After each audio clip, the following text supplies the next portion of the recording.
بسم الله الرحمن الرحيم اللهم أصلح لنا نياتنا وذريتنا وأحسن ختامنا يا أرحم الراحمين.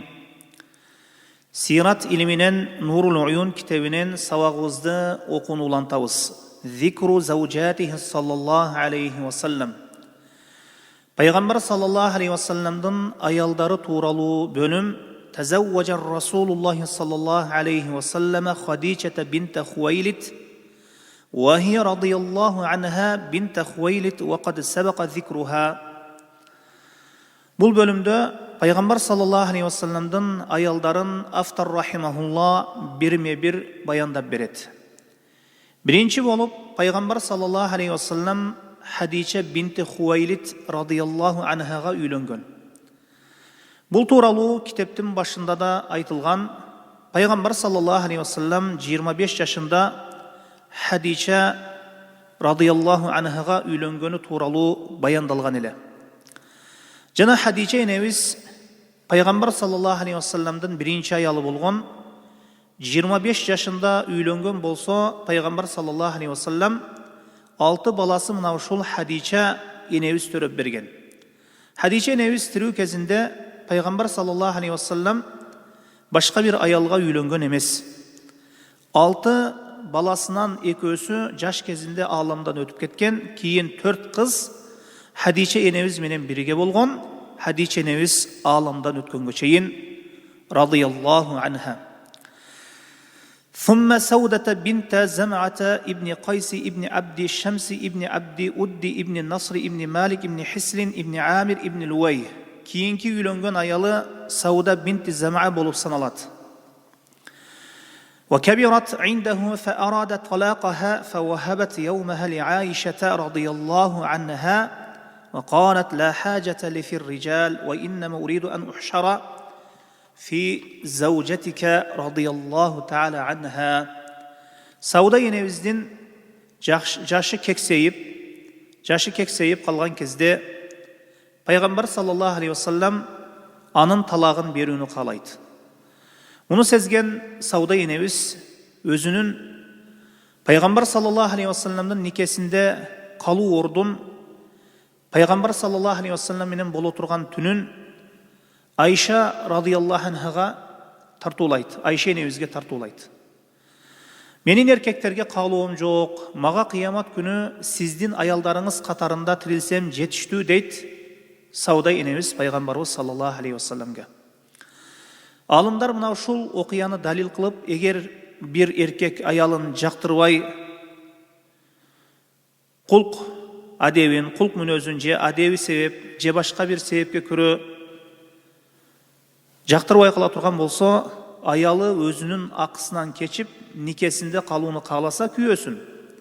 Мына ушул себеп күйөөсү никесинде алып кала турган болсо, бул нерсе дурус деп айтышат алымдар. ثم عائشة بنت أبي بكر عبد الله ابن عثمان ابن عامر ابن عمرو ابن كعب ابن سعد ابن تيم ابن مرة. Кейін Пайғамбарыбыз саллаллаху алейхи вассалам Айша енебизге үйленген.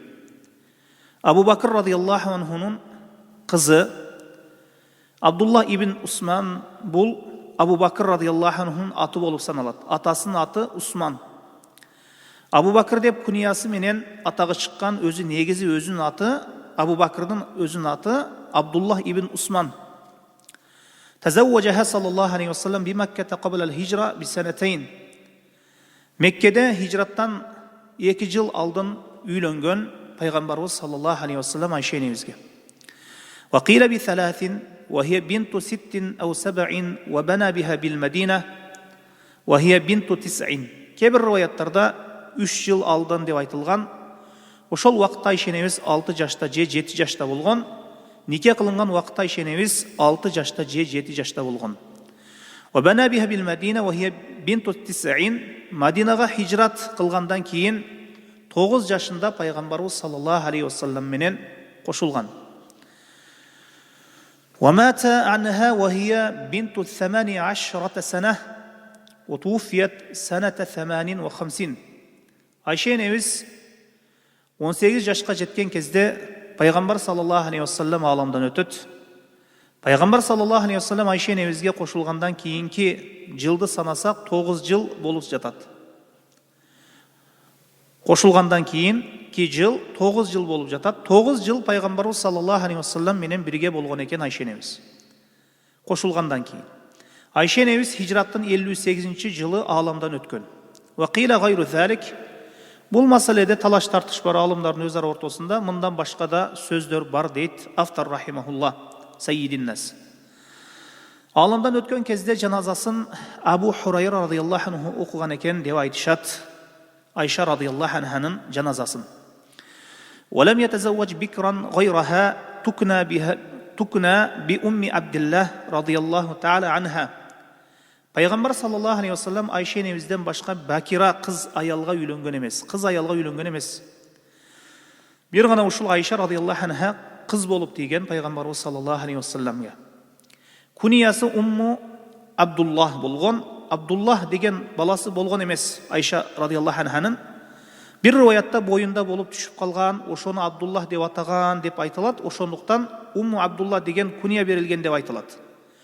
Бул риваят сахих эмес. Умму Абдуллах деп куниялануусунун себеби эжеси Асманын уулу Абдулла ибн Зубайр. Абдулла ибн Зубайр Айша энебизге көп карап, жардам берип жүргөн. Асманын баласы Абдулла ибн Зубайр менен кунияланган, лакапталган. Өзүнүн баласы болгон эмес пайгамбар саллаллаху алейхи вассаламдан. Айша энебиз тууралуу бир маселе 6 жашында пайгамбар саллаллаху алейхи вассаламга никеленсе, 9 жашында пайгамбарыбыз саллаллаху алейхи вассалам ага кошулган деп айтылынды жогоруда. Буга эми таң калуунун кереги жок. Анткени 9 жашта кыз жетилген ал убакытта кыз бала. 9 жашта жетилип калган. Ысык жерлерде кыздар тез жетилет. Белгилүү бир жаш жок. Белгилүү бир жашка келгенден кийин никеленүү керек деген нерсе жок. Негизги максат ошол нерсеге дене мүчөсү калыптанып жетилген жашка чыкса, турмушка чыкса боло берет шарият боюнча. Ысык жерлерде кыздар тезирээк жетилет. Ошондуктан имам Шафи рахимахулла айткан, 21 жаштагы аялдын небереси бар экенин көрдүм деп айткан экен. 9 жашта эрге тийип, 10 жашта перзент көргөн, кийин ошол кыз перзенти да 9 жашта турмушка чыгып, ал балалуу болгон 21 жаштагы неберелүү аялды көрдүм деп айткан экен. Имам Шафи рахимахулла. Кийинки 4-чү аялы пайгамбарыбыз саллаллаху алейхи вассаламдын Сумма Хафсата бинта Умар ибн al-Khattab ибн Нуфайл ибн Абдул Узза ибн Риях ибн Абдулла ибн Курти ибн Разах ибн Ади ибн Кааб. Кийинки аялы Хафса бинти Умар радияллаху анхунун кызы. Руя аннаху саллаллаху алейхи вассалам таллакаха. Риваяттарда келишинче Хафса энебизге пайгамбарыбыз саллаллаху алейхи вассалам бир жолу талак берген. فنزل جبريل عليه السلام فقال إن الله تبارك وتعالى يأمرك أن تراجع حفصة. Мына ошонда Жебрейил алейхиссалам түшүп, Аллах Таала сизди Хафсаны кайтып алууңузду буйруп жатат дейт. فإنها قوامة صوامة. Анткен ал көп ороза кармай турган, жана көп тахаджуд окуй турган аял. وفي خبر قال رحمة لعمر رضي الله عنهما. Кебир кабарларда Умар радияллаху анхуга Аллах Таала райым кылып Хафсаны сизге кайтарууну буйурду дейлет. Хадише энебизден кийин, Сауда энебизден кийин Айша энебиз, андан кийин Хафса энебиз баяндалды. Айша энебиз Абу Бакр радияллаху анхунун кызы, Хафса Умар радияллаху анхунун кызы. Хулафай рашидиндердин экөөсү пайгамбар саллаллаху алейхи вассаламдын кайнаталары. Экөөсү күйөөлөрү. Абу Бакр Умар радияллаху анхума кайнатасы болсо, Абу Бакр мен Умар пайгамбарыбыз саллаллаху алейхи вассаламга кайната болсо, Усман менен Али пайгамбарыбыз саллаллаху алейхи вассаламдын күйөө балдары болгон. وتزوج صلى الله عليه وسلم أم حبيبة الرملة بنت أبي سفيان صخر ابن حرب ابن أمية ابن عبد الشمس ابن عبد مناف. Kiyinki ayalı 5-ci ayalı Ummu Habibe Ramla binti Abu Sufyan ve hiye bil Habeşe. Bul ayalga kaysıl jerde üylөнгөн. Habeşistanda hicrat kılıp ketkende üylөнгөн. وأصدقها عنه صلى الله عليه وسلم النجاشي 400 دينار. Нәжаши пайғамбар саллаллаху алейхи уассаламның атынан 400 динар махр қылып берген. 1 динар 4 граммдан ашығырақ алтын теңгеге айтылады. Китептің ақырында келеді. Пайғамбар саллаллаху алейхи уассалам аялдарына негізі 500 дирхамдан артық махр берген емес. Бирок Умму Хабиба бөлек, анткені Нәжаши пайғамбар саллаллаху алейхи уассаламның атынан 400 динар махр берген. 10 барабар көп. Анткені 1 динар 10 дирхамға тура келеді. Бұл аял менен пайғамбарымыз саллаллаху алейхи уассалам Хабашистанда, бұл аял Хабашистанда, пайғамбарымыз саллаллаху алейхи уассалам Меккеде тұрған кезде некеленеді. Уалия никахаха Усман ибн Аффан радиаллаху анха. Мына ошол уақытта ким вали болған некеде? Усман ибн Аффан вали болған деп айтылады. Вақила Халид ибн Саид ибн ал-Аси радиаллаху анху. Дағы Халид ибн Саид ибн ал-Ас радиаллаху анху вали болған деп айтылған риваяттардағы бар. Анткені бұл неке пайғамбарымыз саллаллаху алейхи уассалам қайып бола тұрып Хабашистанда болған неке. وتوفيت سنة 44 رضي الله عنها. Умму Хабиба хижри 44 жылы аламдан өткен, хижраттың 44 жылы аламдан өткен.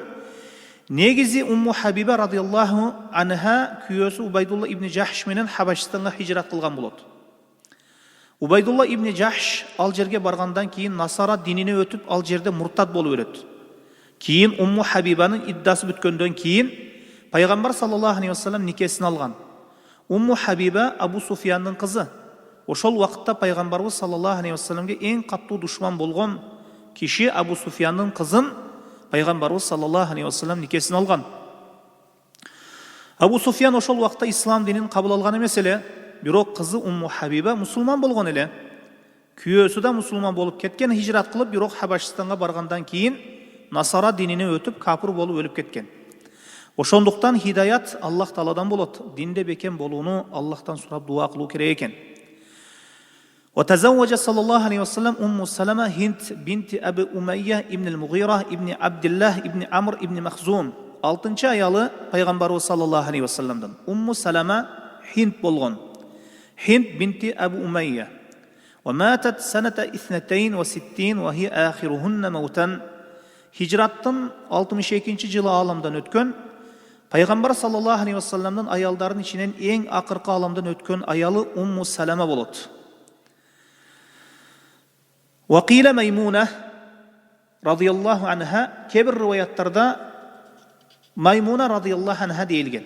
Maymuna Neviz deyilgen. Maymuna Neviz hicrattın 66-cı жылы alamdan өtken деген rivayatlar var. Kebir alımlar Ummu Salama radıyallahu anha en akırkı ötken ayalı deyilgen. Rivayat küçtüğürök sanaşat. Ummu Salama Abu Salama'nın ayalı bolğan. Abu Salama alamdan ötken kezde Abu Bakır radıyallahu anhu juuçu koyot deygen emes. Umar radıyallahu anhu juuçu koyot deygen emes. Кейін Пайғамбарымыз саллаллаху алейхи вассалам жуучу койгондо макул болгон. 3 өзгөчөлүгүн бар, алардан бири кызганычым күчтүү деп айткан. Умму Салама энебиз. Ошондуктан Пайгамбарыбыз саллаллаху алейхи вассаламга айтып, Аллах Таалага дуа кылыңыз, кызганычым күчтүүлүгүн кетирсин Аллах Таала деп айткан. Кызганычым күчтүүлүгүн кетирсе деп айткан. Умму Салама радıyallahu anha Peygamberimiz sallallahu aleyhi ve sellem'in ayalı. Kiyinki Peygamberimiz sallallahu aleyhi ve sellem'in ayalı 7. ayalı ve tezevvece Resulullah sallallahu aleyhi ve sellem Zeynep binti Cahş İbni Ri'ab İbni Ya'mura İbni Sabira İbni Murra İbni Kabir İbni Ganmi İbni Davudan İbni Esad İbni Huzeyme ve hiye ibnetu ammetihi Emyemetu. Zeynep binti Cahş bolğan kiyinki ayalı. Бұл аял Пайғамбарымыз саллаллаху алейхи вассаламның апчесі Умайманың қызы болған. Вахия ибнату амматихи Умаймату кен. Бұл аял Пайғамбарымыз саллаллаху алейхи вассаламның апчесі Умайманың қызы болған, өзінің апчесінің қызы болған. Зайнаб бинти Жахш. Туфият бил Мадината саната 20 وهي أولهن وفاة وأول من حمل على النعش رضي الله عنها. Madinada 20-cı жылы alamdan ötken, Peygamber sallallahu aleyhi ve sellem'den alamdan ötken en birinci Пайғамбарыбыз саллаллаху алейхи уассаламдың ең бірінші аламдан өткен аял Зайнаб бинти Жахш болған. Тауытта бірінші болып көтерілген аял мынау ушул Зайнаб бинти Жахш болған. Мадинада ең бірінші болып Пайғамбарыбыз саллаллаху алейхи уассаламның аялдарынан ошол Пайғамбарыбыз саллаллаху алейхи уассаламдан кейін Пайғамбарыбыз саллаллаху алейхи уассалам аламдан өткөндөн кейін ең бірінші аламдан өткен аял Зайнаб бинти Жахш болған. Тауытта бірінші болып көтерілген аялда мынау ушул Зайнаб бинти Жахш болған. Ақыры болып, ең ақырқы болып аламдан өткен аялы Пайғамбарыбыз саллаллаху алейхи уассаламдан. Бұл Умму Салама радиаллаху анха болған. Кейбір риwаяттарда айттық Маймуна радиаллаху анха болған деп айтылынады. Умму Салама радиаллаху анханың болғаны күштірек мына ушул пикир. Ақырқы аялы, ең ақырқы аялы болып өткен ошол Пайғамбарыбыз саллаллаху алейхи уассаламның аялы Умму Салама деп айтылынады күштірек пикирге көрө. وتزوج صلى الله عليه وسلم جويرية بنت الحارث ابن أبي ضرار ابن حبيب ابن عايث ابن مالك ابن المصطلق سبيت في غزوة بني مصطلق. Кейінгі пайғамбар саллаллаху алейхи уассалам 8-ші аялы Жуайрия бинти Харис болған. Бани Мусталиқ қазатында тұтқынға түшкен аялдардың бірі болған. فوقعت لثابت ابن قيس ابن شماس فكتبها.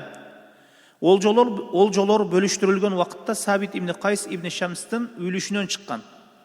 Сабит ибн Қайс ибн Шаммас бұл аялды мукатаба қылған. Мукатаба бұл белгілі бір ақыға құлды азат қылуға келішкен. Ошол белгілі бір ақыға азат қылуға келішкен. Сабит ибн Қайстың өлішінде болған үшін белгілі бір суммадағы ақшаны алып келсең азат болосың деп келишим түзөт. فأتت رسول الله صلى الله عليه وسلم تستعينه في كتابتها. Кейін бұл аял Жуайрия пайғамбарыбыз саллаллаху алейхи уассаламның алдына мына ошол мукатаба ақысын төлөөгө жардам сурап келет. وكانت امرأة ملاحة. Бұл аял сулуу аял болгон деп айтышат. فقال لها رسول الله صلى الله عليه وسلم أو خير من ذلك. Пайғамбарыбыз саллаллаху алейхи уассалам алдына бұл аял мукатаба ақысын сурап келділе, андан жақшырағын қалайсың ғой дейді. Ауадди анки китабатуки. Мен сенің атыңдан ошол келишилген ақшаны мен беремін, мен төлөймін. Атазавважуки.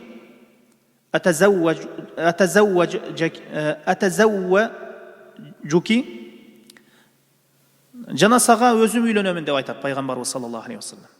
Фақабилат фақада саллаллаху алейхи уассалам анха ва тазавважаха. Пайғамбар саллаллаху алейхи уассалам мукатабаның ақшасын төлөп үйленген нашыл Жуайра енебізге. Утуфият саната 56 радиаллаху анха хижри 56 жылы аламдан өткен. وتزوج صلى الله عليه وسلم صفية بنت حيي ابن أخطاب ابن سعنة ابن ثعلبة ابن كعب ابن عبد الخزرج النضارية من ولد هارون عليه الصلاة والسلام. Пайғамбар саллаллаху алейхи уассаламның 9-ші аялы Сафия бинту Хуяй, Харун алейхиссалам тұқымынан деп айтылынады. Субият мин Хайбар фаътақаха саллаллаху алейхи уассалам ва жа'ала i'тақаха садақаха. Утуфият саната 50 радиаллаху анха. Хайбарда тұтқынға түшкен. Бұл аялды Пайғамбарыбыз саллаллаху алейхи уассалам азат қылып, азат қылуысын махр деп санаған. Hicrattın 53. Жылы аламдан өткен. Кейінки 10-ші аялы Пайғамбарыбыз саллаллаху алейхи уассаламдан. وتزوج صلى الله عليه وسلم ميمونة بنت الحارث ابن حزم ابن بجير ابن الحرم ابن روبية ابن عبد الله ابن هلال ابن عامر خالة خالد ابن وليد رضي الله عنه وعبد الله ابن عباس رضي الله عنهما. Маймуна бинт Харис радиаллаху анха Халид ибн Валидтің апчесі болған, жана Абдулла ибн Аббастың да апчесі болған. Маймуна радиаллаху анха бұл екі сахабаға тең апче болған, Халид ибн Валидке жана Абдулла ибн Аббасқа. وهي آخر من صلى الله عليه وسلم تزوج وسلم توفيت سنة 51. ең ақырқы үйленген аял болған екен. Пайғамбарыбыз саллаллаху алейхи уассаламдан ең бірінші үйленген аялы Хадича, ең ақырқы болып үйленген аял Маймуна радиаллаху анха болып саналады. Хижри 51 жылы аламдан өткен дейіледі. وقيل سنة 66 فإن ثبت ذلك فهي آخر من مات منهن رضي الله عنها. 66 жыл деген риваятта бар. 66 жыл десек, Умму Салама радиаллаху анхадан кейін болады. Маймуна радиаллаху анха ақырқы болу аламдан өткен деген сөздер бар. Тарихи тараптан расталған болса, 66 жылы аламдан өткені анда ақырқы болу аламдан өткен аялы Маймуна енеміз болып қалады. Егер расталбаса, анда ақырқы болу аламдан өткен пайғамбарымыз саллаллаху алейхи вассаламның аялы Умму Салама болып саналады. Хижри 51 жылы аламдан өткен деп айтылып жатады. Меккеге кетіп жатқанда, Меккеге жақын Салиф деген жерде аламдан өтеді. Пайғамбарымыз саллаллаху алейхи вассалам Умратул Қазадан қайтып жатқан кезде Салиф деген жерде үйленіп, пайғамбарымыз саллаллаху алейхи вассалам қосылған түні де ошол Салиф деген жерде болады. Аламдан өткен күні де Маймуна енемізді мына ошол Салиф деген жерде болады. Маймуна енеміз ошол Салиф деген жерде аламдан өткен болады. Пайғамбарымыз саллаллаху алейхи вассалам менен никеленгенде дағы ошол Салиф деген жерде никеленіп, пайғамбарымыз саллаллаху алейхи вассалам менен қосылған екен. Маймуна радиаллаху анханың некесі болған жерде аламдан өтеді. Меккеге кіруден алдын Салиф деген жерде болған деп айтышады. Меккеге кіріп келе жатқан жерде қабыры көрініп тұрады. Маймуна радиаллаху анханың қабыры жол шетінен көрінеді. Хаулай гайру хадижаталлати мата анхунна саллаллаху алейхи вассалам. Мына ушул жоғарыда баяндалған пайғамбарымыз саллаллаху алейхи вассаламдың аламдан өткен кездегі аялдары болып саналады. Хадижадан башқасы аламдан өткен кездегі аялдары. Пайғамбарымыз саллаллаху алейхи вассаламдан кейінгі аламдан өткен аялдары, жоғарыдағы баяндалған аялдар. Хадиша енеміз пайғамбарымыз саллаллаху алейхи вассаламдан аламдан өткенге шейін аламдан өтіп кеткен. Хижратқа шейін еле жана пайғамбар бұл аялдар, жоғарыда баяндалған аялдар пайғамбарымыз саллаллаху алейхи вассалам аламдан өткен кездегі аялдары болып саналады. Хадишадан башқасы аламдан өткен кездегі аялдары, анткени Хадиша енеміз тирүү кезінде өтіп кеткен пайғамбарымыздың. Хадишадан башқасы пайғамбарымыз саллаллаху алейхи вассаламдан кейін қалған аялдары. وتزوج صلى الله عليه وسلم زينب بنت خزيمة أم المساكين رضي الله عنها سنة 30 من الهجرة. Пайғамбар саллаллаху алейхи вассалам хижраттың 3-ші жылы Зайнаб бинти Хузаймаға үйленген. Уммул Масакин деген лақабы болған. Мискиндерге көп көңіл бұрғандығы себебінен улам Уммул Масакин деп аталған деп айтышады. ولم تلبث عنده صلى الله عليه وسلم إلا يسيرا شهرين أو ثلاثة وماتت رضي الله عنها. Пайғамбар саллаллаху алейхи вассалам менен көп болған емес, 3 ай же 2 ай жашаған, кейін аламдан өтіп кеткен. Ошондуктан бұл аял туралы маалымат жоқ деп айтышады. Зайнаб бинти Хузайма Маймуна бинтил Харис менен ене бір эже сиңди болушат деп айтышат алымдар. Ене бір эже сиңдилер деп айтышат алымдар. Маймуна радиаллаху анхага Зайнаб бинти Хузаймадан кейін үйленген. Анткени бір некеде эже сиңдини бириктирип болбойт. Зайнаб бинти Хузайма менен 2 ай же 3 ай жашаған, кейін Маймуна радиаллаху анхага үйленген деп айтылады. Пайғамбар саллаллаху алейхи вассаламның 11 аялын айтып өтті. Мындан арасына пайғамбарыбыз саллаллаху алейхи вассалам үйленіп, бирок кошулбаган жана ажырашып кеткен, же баштан баш жуучу болуп колун сураган, бирок никеленбеген кээ бир аялдарын айтып өтөт. Мындан арасына пайғамбарыбыз саллаллаху алейхи вассалам үйленіп, бирок кошулбаган жана ажырашып кеткен, же баштан баш жуучу болуп колу суралган аялдар, бирок никеленбеген кээ бир аялдарды айтып өтөт. Сахих турасы 11 аял менен нике болуп кошулгандыгы айтылынды. Бирок нике окулуп кошулбай ажырашып кеткени тууралуу алымдар көп айтышат. Мунун көбү расталган эмес, бирок экөөсү тастыкталган деп айтышат алымдар. Сахих риваяттар эмес, жалпылап айтканда 13 аялга никеленген, 2 аялга никеленип, бирок кошулбай туруп ажырашып кеткен. 11 аялга никеленип, духул болгон, кошулган. Жана аламдан өткөн кезде 9 аял никесинде болгон. 2 аял тирүү кезинде аламдан өтүп кеткен деп айтылат. Мындан арасына айтыла турган аялдары айтканыбыздай нике болуп, бирок кошулбай ажырашып кеткен аялдары.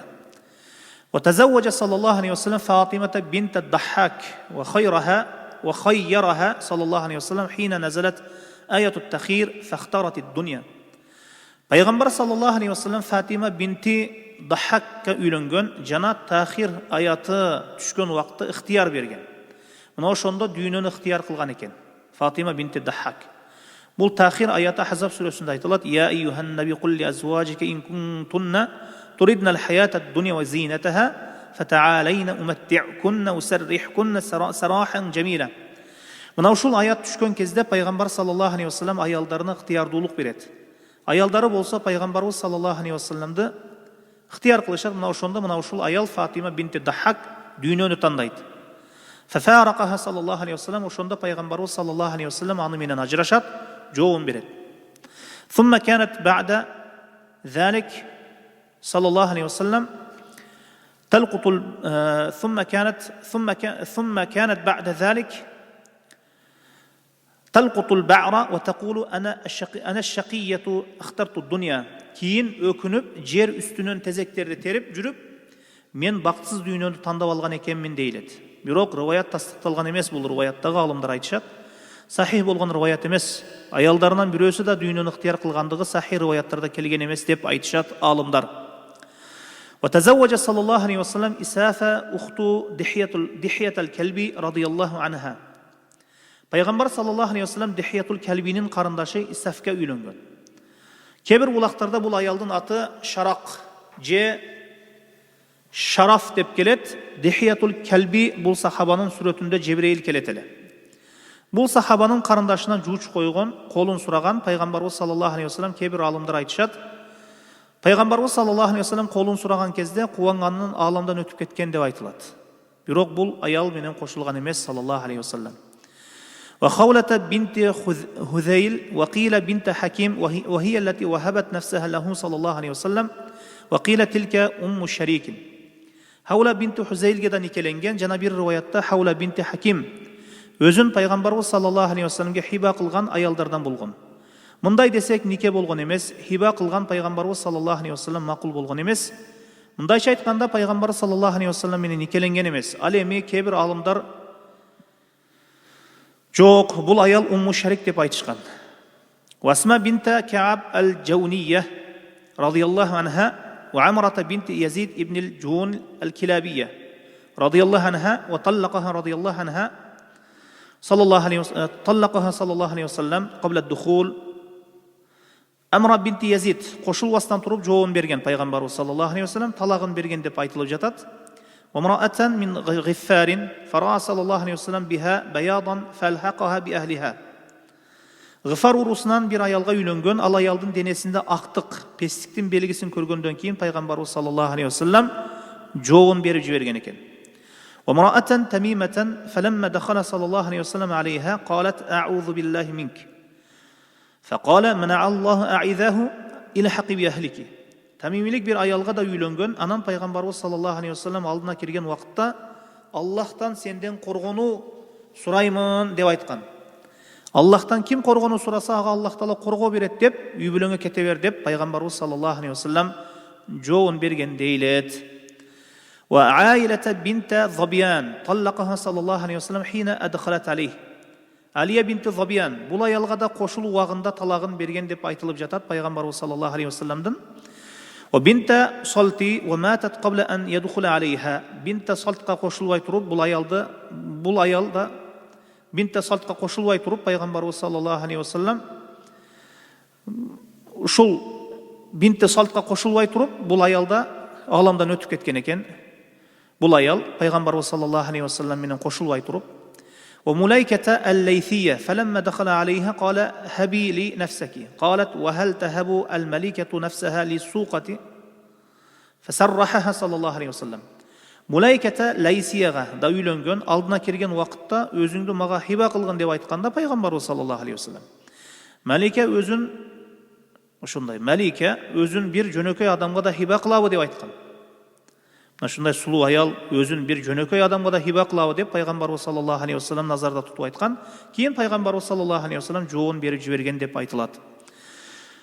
Ва хатаба имраатан мин Мурра фaqala абуха инна биха барасан. Дагы бир аялга жуучу койгон убакытта пайгамбарыбыз саллаллаху алейхи вассалам колун сураган убакытта анын атасы анда пес оорусу бар деп айтат. Кызын бергиси келбей, кызында пестиги ак бар денесинде деп айтат. ولم يكن بها شيء فرجع فإذا هي برصا. Негизи ал аялда эч бир нерсе болгон эмес. Атасы жалган сүйлөйт. Пайгамбарыбыз саллаллаху алейхи вассалам кайтып кеткенден кийин жанагы киши кызын караса пес абалда денесине пес түшкөн абалда табат.